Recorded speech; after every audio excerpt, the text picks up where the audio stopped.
Good morning students. आज हम तेरा का पाठ पढ़ेंगे बहू की विदा।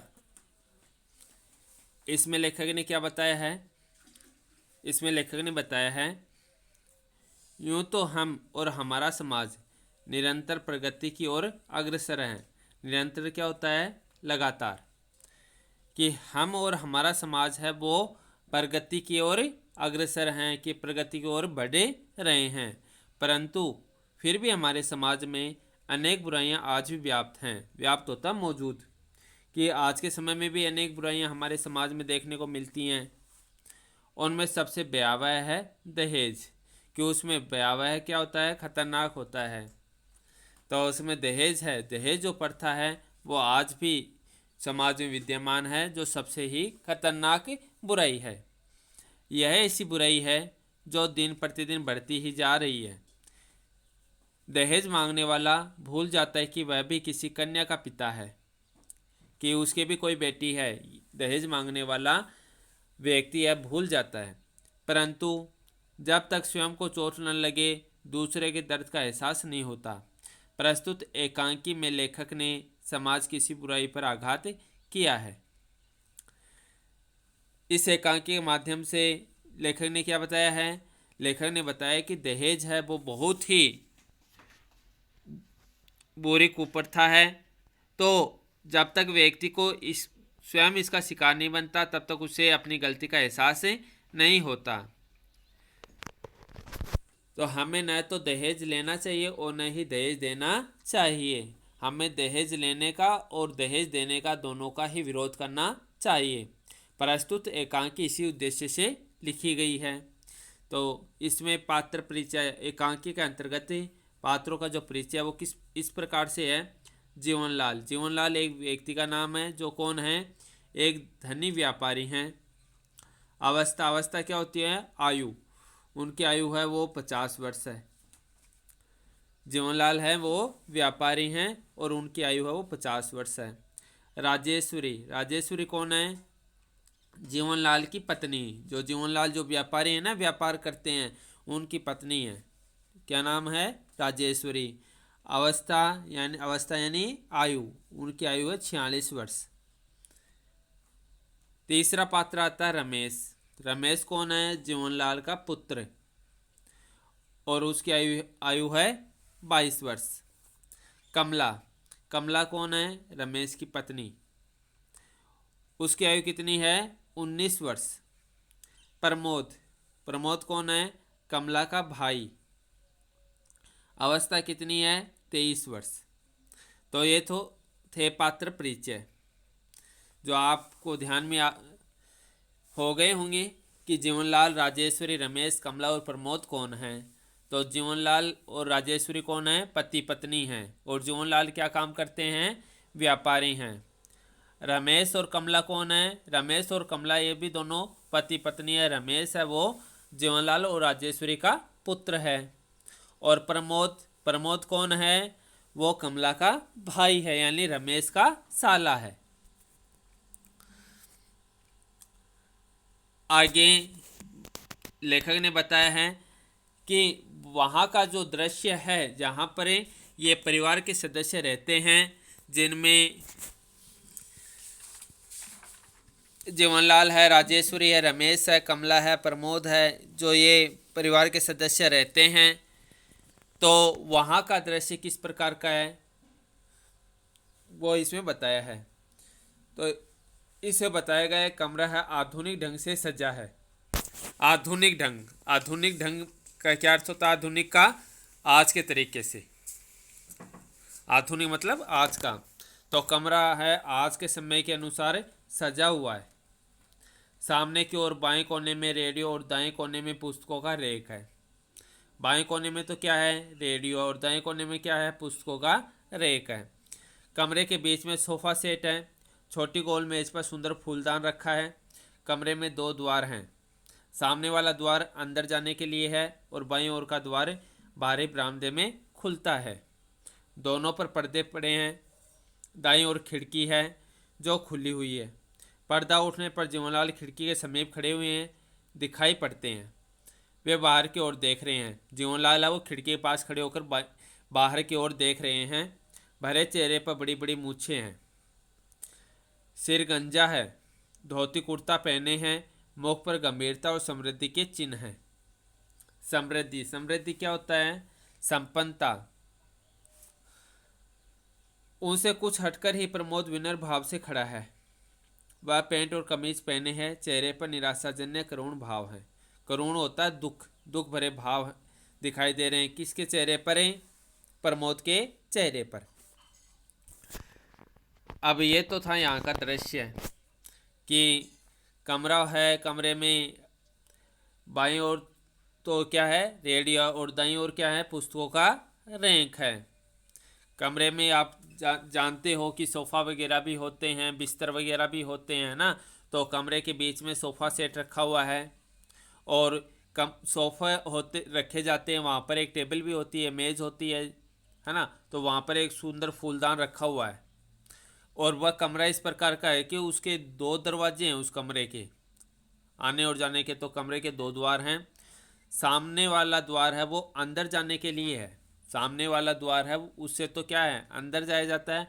और बाईं ओर का द्वार है बारी बरामदे में खुलता है। दोनों पर पर्दे पड़े हैं, यानी उस द्वार है ना, उन दोनों द्वार पर पर्दे लगाए हुए हैं। दाईं ओर खिड़की है जो खुली हुई है। पर्दा उठने पर जीवनलाल खिड़की के समीप खड़े हुए हैं और वो बाहर की ओर देख रहे हैं। अब जीवनलाल के चेहरे के बारे में बताया कि उनका चेहरा किस प्रकार का। तो चेहरे पर बड़ी बड़ी मूछें हैं और सिर है वो गंजा है। उनके पहनावे के बारे में बताया कि जीवनलाल ने क्या पहन रखा है? धोती कुर्ता पहन रखा है। वहीं प्रमोद की बात कर रहे हैं तो प्रमोद क्या है? प्रमोद विनम्र भाव से खड़ा है और उसने पैंट और कमीज पहने हैं और वह करुण भाव दर्शा रहा है, यानी कहने का तात्पर्य है वो दुखी है प्रमोद। तो प्रमोद क्या कहता है? धीमे स्वर में, धीमे स्वर मतलब धीरे से क्या कहता है? क्या निर्णय लिया आपने? निर्णय तो आप सभी जानते हो, निर्णय क्या होता है? फैसला होता है कि क्या निर्णय लिया आपने, क्या फैसला लिया। तो जीवनलाल कहते हैं विदा नहीं होगी, विदा नहीं होगी। तो प्रमोद कहता लेकिन जरा सोचे तो, यदि आपने विदा नहीं की तो बहन की क्या दशा होगी? जीवनलाल, मैंने उसकी दशा का ठेका नहीं लिया है।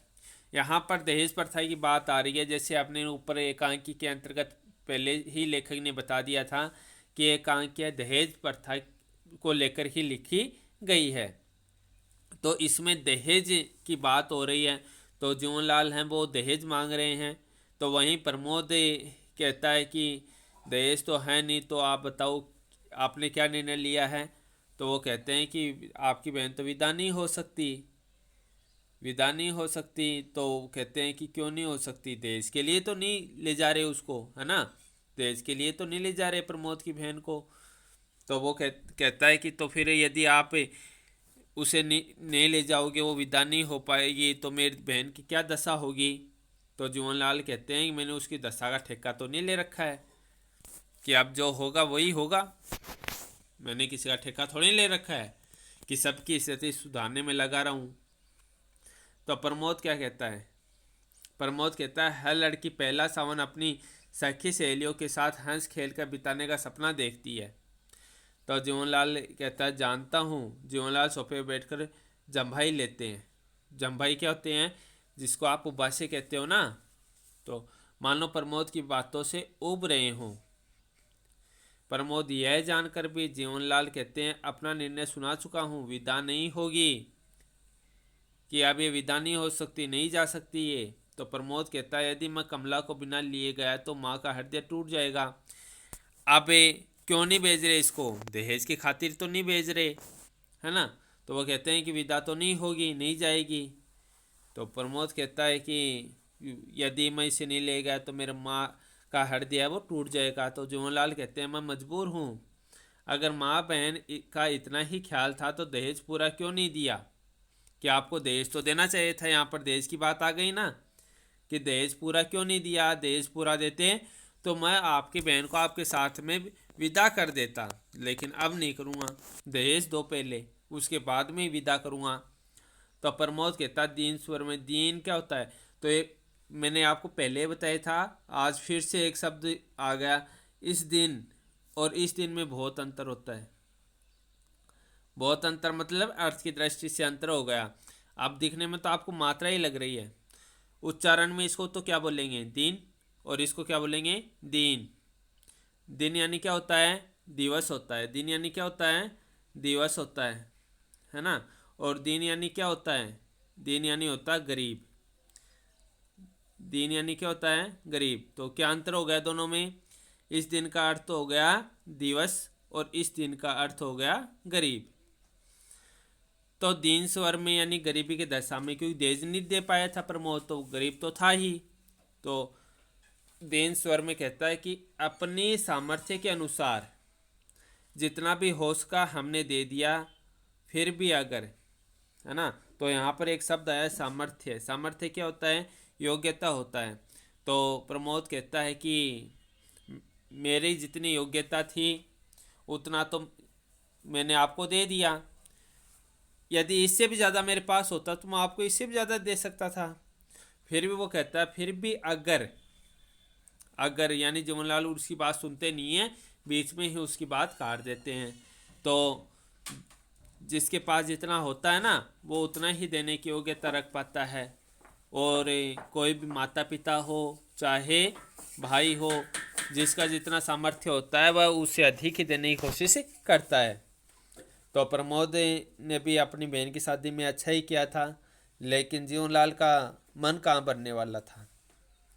तो उसने प्रमोद की बात को बीच में ही काट दिया और कहा, जीवनलाल क्या कहते हैं, कड़े स्वर में, कड़े मतलब है क्रोध के स्वर में, अगर तुम्हारी सामर्थ्य कम थी तो अपनी बराबरी का घर देखते, झोपड़ी में रहकर महल से नाता क्यों जोड़ा। क्योंकि तुम तो गरीब थे तो गरीब घर में शादी करनी चाहिए थी आपको, हमारे घर में क्यों की। जितनी तुम्हारी सामर्थ्य थी वैसे वैसा ही घर देखते आप। तो प्रमोद कहता है हाथ जोड़कर जी। तो जीवनलाल उठकर आवेश से टहलते हुए, आवेश होता है क्रोध, गुस्सा, क्रोध या गुस्से को कहते हैं आवेश। तो क्रोध तो आ ही रहा था, देज नहीं दिया तो उस कारण से। तो वो कहते हैं देना तो दूर, बारात की खातिरदारी भी ठीक से नहीं की गई। मेरे नाम पर जो धब्बा लगा, मेरी शान को जो ठेस पहुंची, भरी बिरादरी में जो हंसी हुई, उस करारी चोट का घाव आज भी हरा है। जाओ कह देना अपनी माँ से कि अगर बेटी विदा कराना चाहती है तो पहले उस घाव के लिए मरहम भेजे। कि बारात तो लेकर जाते हैं ना, बारात लेकर जाते हैं तो वहाँ पर दहेज नहीं दिया इसको, ज़्यादा रुपये नहीं दिए। जीवनलाल को जितनी इनकी हैसियत थी उसी के अनुसार प्रमोद दे पाया था, जितना प्रमोद का सामर्थ्य था उसी के अनुसार उसने दहेज दिया था। फिर भी जीवनलाल का मन कहाँ भरने वाला था। तो उसने खरी खोटी सुनाते हुए कहा कि मेरी शान को ठेस पहुंची है बारात में, आपने दहेज नहीं दिया, इससे भरी बिरादरी में मेरी तो हंसी हो गई, है ना।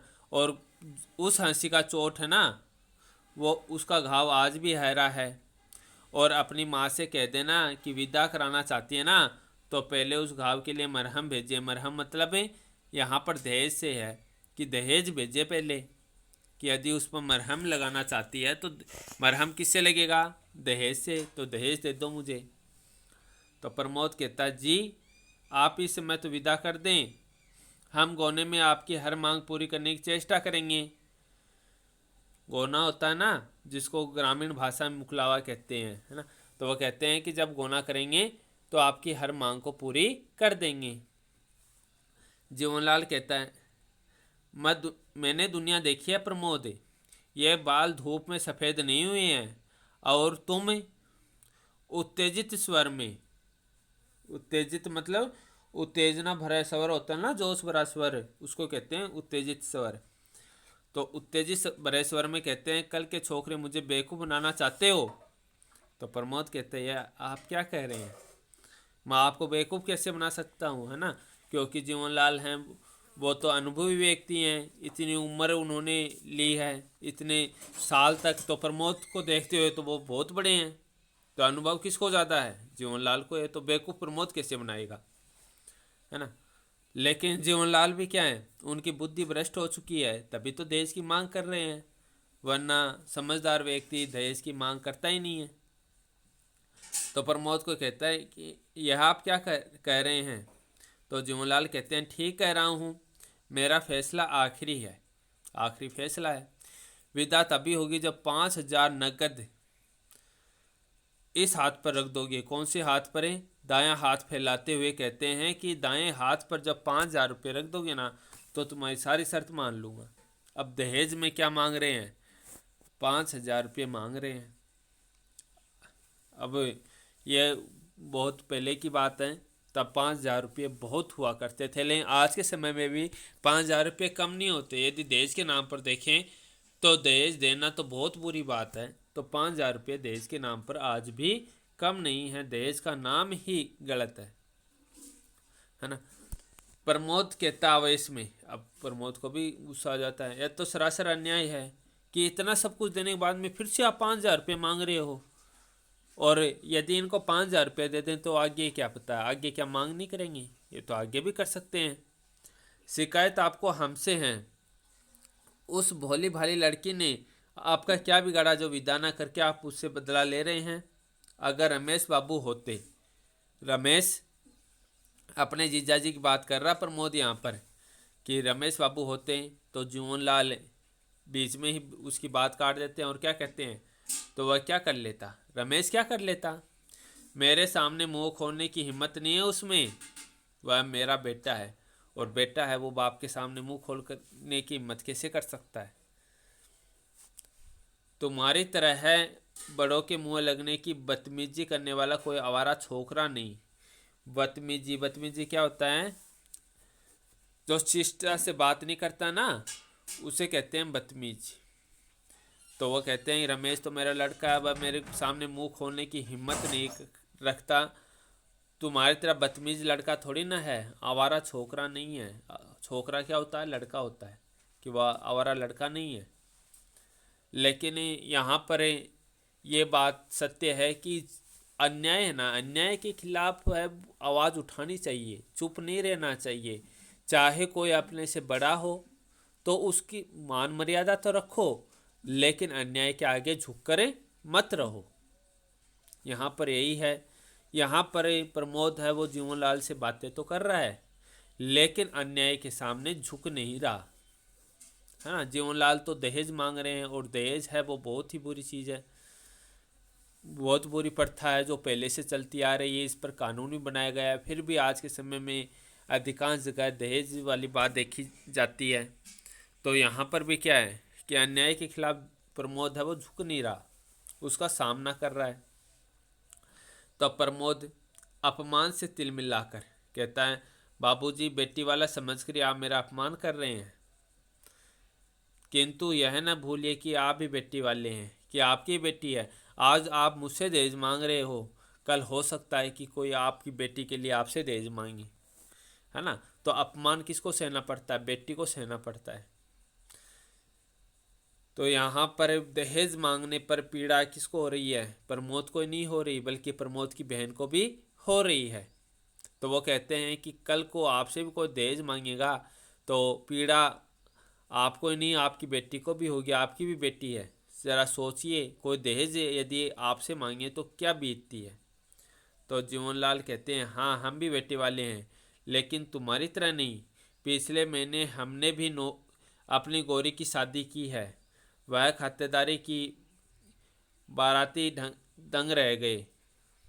दंग रह गए मतलब आश्चर्यचकित रह जाना। दंग रह जाना का एक मुहावरा है, दंग रह जाना, है ना। तो याद रखना इस बात को कि दंग रह जाना एक मुहावरा जिसका अर्थ होता है आश्चर्यचकित रह जाना। और इतना दहेज दिया कि देखने वालों ने दांतों तले अंगुली दबा ली। दांतों तले अंगुली दबाना ये भी एक मुहावरा है। दांतों तले अंगुली दबाना, इसका भी वही अर्थ होता है आश्चर्यचकित रह जाना। दर्द मिश्रित आवाज़, तुम मेरी बराबरी करोगे? बेटी वाले होकर भी हमारी मूंछ ऊंची है, समझे कि बेटी वाले होकर भी हमारी मूंछ क्या है? ऊंची है। कि हमने तो बारातियों की अच्छी खातिरदारी की थी। प्रमोद कहते हैं जी। जीवनलाल कहते हैं रमेश गया है गौरी को विदा कराने, कुछ देर में उसे लेकर आता ही होगा। मेरी बेटी पहला सावन यहाँ बिताएगी, मेरी बेटी पहला सावन यहीं पर बिताएगी, रमेश आता होगा। मेरी बेटी को लेकर, तुम्हारी बहन के सपने कभी पूरे नहीं होंगे। तुम्हारी बहन है ना, वो सावन के महीने में जा ही नहीं सकेगी तुम्हारे पास। मेरी बेटी मेरे पास आएगी, रमेश लेकर के आएगा। उसके सपनों के खून का दाग तुम्हारे हाथों, तुम्हारी माँ के आंचल पर होगा, समझे। प्रमोद व्यंग्य में कहता है, जो हमारी बहन है क्या वह आपकी कोई नहीं है? कि मेरी बहन भी तो आपकी लगती है, आपकी पुत्र वधू नहीं है। इनकी क्या लगती है? जीवनलाल की पुत्र वधू लगती है ना। तो जीवनलाल तो बड़े रोब से कहते हैं कि रमेश गया है मेरा बेटा और मेरी बेटी को लेकर आएगा, और पहला सावन मेरी बेटी यहीं पर ही बिताएगी, और तुम्हारी बहन के तो सपने कभी पूरे भी नहीं हो सकते। उसके सपनों पर तो खून का दाग तुम्हारे हाथों, तुम्हारी माँ के आंचल पर होगा, है ना। लेकिन प्रमोद फिर कहता है कि क्या मेरी बहन आपकी कोई नहीं लगती? तो जीवनलाल कहते हैं तेजी से, बेटी और बहू को एक तराजू में तोलना चाहते हो कि बेटी बेटी होती है और बहू बहू होती है? जीवनलाल की सोच घटिया सोच है, घटिया प्रवृत्ति की सोच है। तभी तो वो कहते हैं कि बेटी और बहू को एक तराजू में नहीं तोलना चाहिए, कि बेटी बेटी होती है, बहू बहू होती है। बेटी बेटी और बहू बहू। प्रमोद कहता ठीक है, आप अपनी जिद पर अड़े हैं तो विनती करना व्यर्थ है। व्यर्थ क्या होता है? बेकार है। कि आपसे विनती तो करनी नहीं चाहिए, ये तो व्यर्थ है, बेकार है। रुककर धीमे स्वर में कहते हैं, क्या जाने से पहले एक बार बहन से मिल सकता हूँ? तो मिलने तो दो मेरी बहन से। तो मिल तो सकता ही हूँ। तो जीवनलाल कहते हैं जरूर, और हाँ, उसे यह भी बताते जाना कि अगली बार मेरे लिए मरहम लेकर उसे विदा कराने कब आओगे, कि दहेज लेकर कब आओगे अगली बार, ये भी बताकर जाना उसको।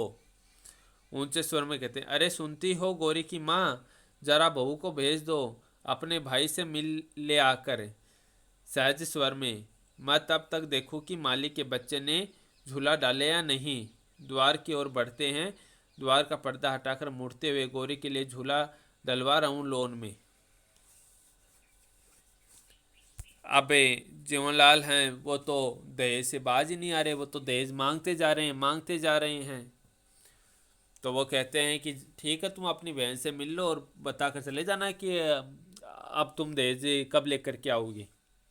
तो जीवनलाल हैं वो प्रस्थान करते हैं। प्रमोद थका सा सोफे पर बैठ जाता है। अंदर से कमला आती है। चांद से सुंदर मुखड़े पर उदासी घटा है, क्योंकि उदास हो गई। क्यों हो गई? क्योंकि प्रमोद से दहेज मांगा जा रहा है उसकी बहन की खातिर। तो वह उदास हो गई। हाथों में लाल चूड़ियाँ हैं, रेशमी साड़ी ब्लाउज पहने हैं। प्रमोद के पास जाकर खड़ी हो जाती है, सिर नीचा किए। तो प्रमोद कहता भारी स्वर में, बैठ जाओ कमला। कमला पास ही बैठ जाती है।